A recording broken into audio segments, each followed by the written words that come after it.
Okay, so in this video, I'm going to do my season predictions for season 2022. So, what I've done on espn.com.au is basically, I guess you could say, an abbreviated version along with all the other writers. So, I'll leave a link in the description below for those that are interested in seeing that. But I really wanted to, I guess, expand out into a number of, I guess, other categories for the purposes of this exercise. So, to go through firstly, so Premier, who I'm tipping, I think Melbourne go back to back.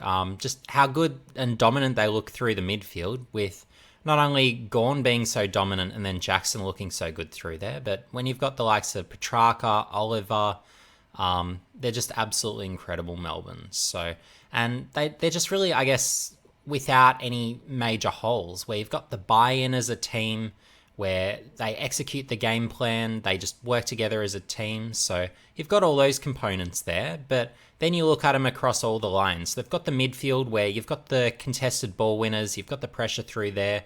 Up forward, you've got the application of pressure, you've got the targets. I guess the things Melbourne need to continue watching is making sure that delivery forward remains really crisp and clean. And if it does, then that'll mean the forwards will be in a really good space to take advantage. And I'd also say as well, in defence, and look, Melbourne are pretty solid in defence, but Melbourne would really want to be making sure that they keep generating that drive from defence. If they can step that up even a few steps, so maybe it's a Jack Bowie who continues to improve across there. Look, as long as they've got that and they've got that clean delivery into the front half, so clean, quick, and hits those inside 50 targets, look, Melbourne will be very hard to beat again, I'm expecting. So just being that really well-drilled team that really just, work together, as well as I've seen since, obviously, that Richmond group that really absolutely maximised their talent to an incredible level, it's fair to say.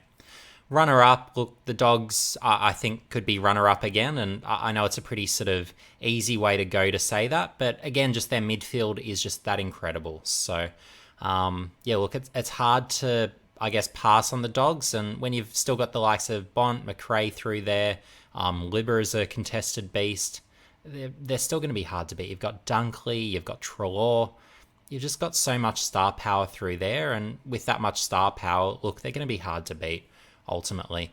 But as I've said elsewhere before, look, why they're short of Melbourne, well, they don't really have that good ruckman. So a Tim English, I think he'll step up, have a better year, but when he goes up against someone like a Gawn, he just gets completely taken advantage of, basically. So, and and then also in defence, I'd say they're that key defender short. So that's why I've got him that little bit short.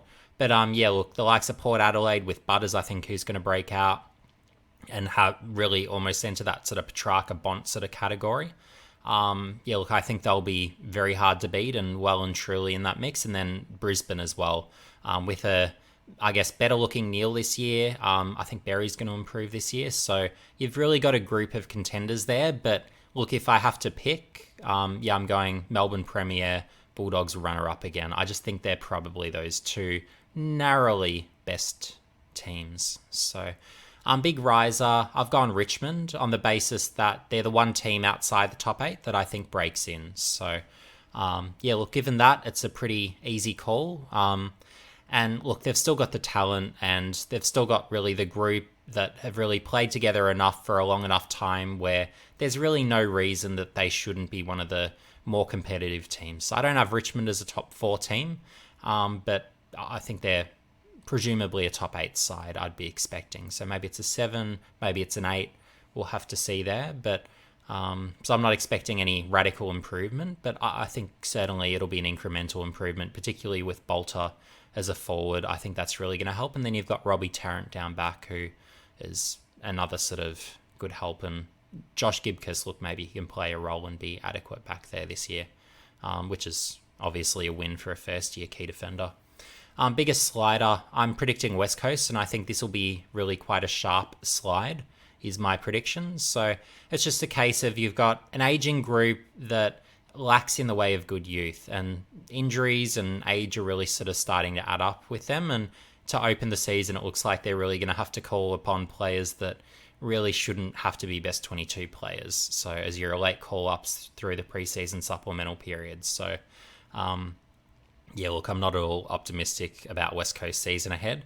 But yeah, look, basically it'll come down to the health of their more experienced players and seeing whether they can continue to reproduce what they've done in seasons past. But yeah, that's what West Coast are about at this stage. They might start to really try and use a bit more of their youth. And look, I don't think there's enough quality in the way of their youth to really be competitive if they're not really playing their more seasoned players. So I think that's sort of the catch-22 there. And as a result, as the biggest slider, I think they'll slide it so much that they could be the wooden spooner.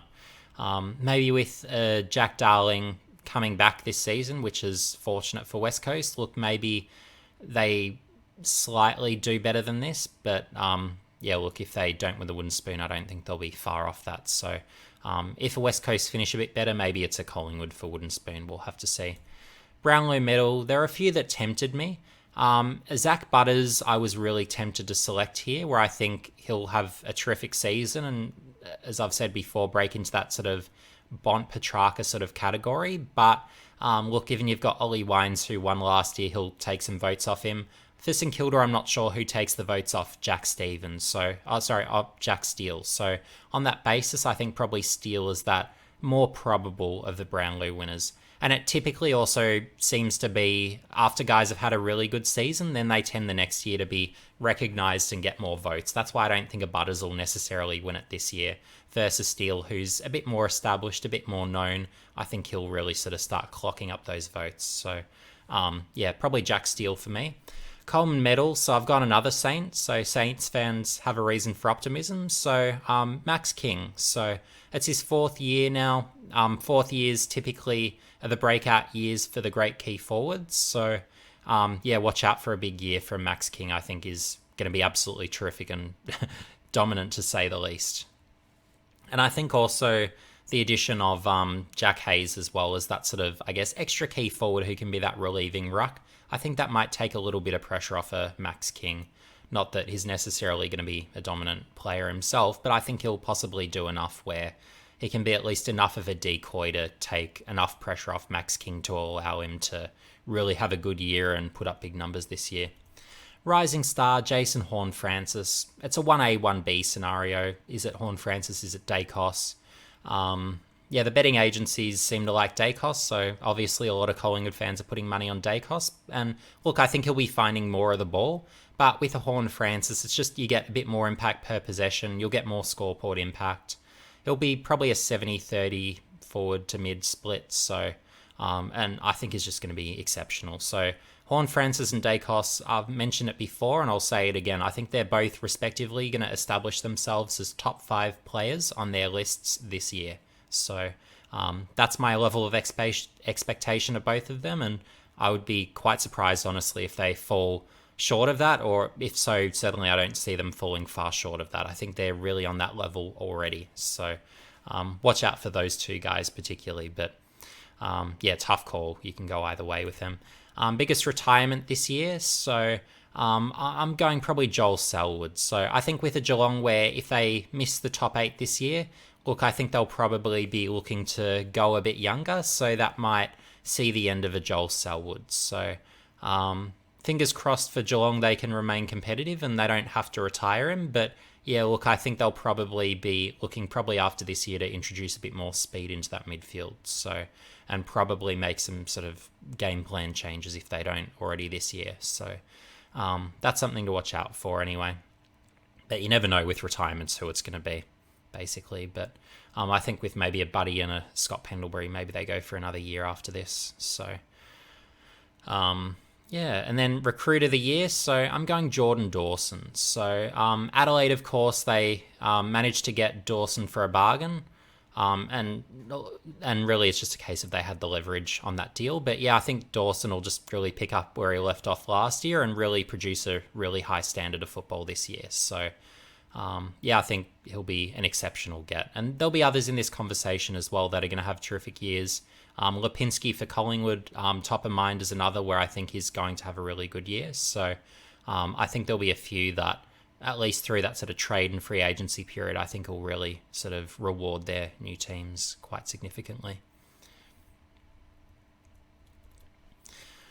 Okay, so most improved. So this could really go to anyone, but I'll give the award to Tristan Xerri. So basically, having gone from a depth ruckman who was on the trade table last off season to what looks like will be the number one ruck this year for North Melbourne is what I'm looking at this stage. So it should mean that Goldstein can play a bit more forward and only has to play those relieving ruck minutes. I think they're really going to start looking for that. And then in the future for a North Melbourne, maybe it's a Callum Coleman-Jones, maybe it's a Jackson Edwards can be that sort of number two ruck. So we'll have to see how all that plays out for North Melbourne. But yeah, I think Tristan Xerri will be a good number one. He's had a big preseason, looked great during the AAMI match. I think he was possibly even in the conversation with North Melbourne's best in that game. So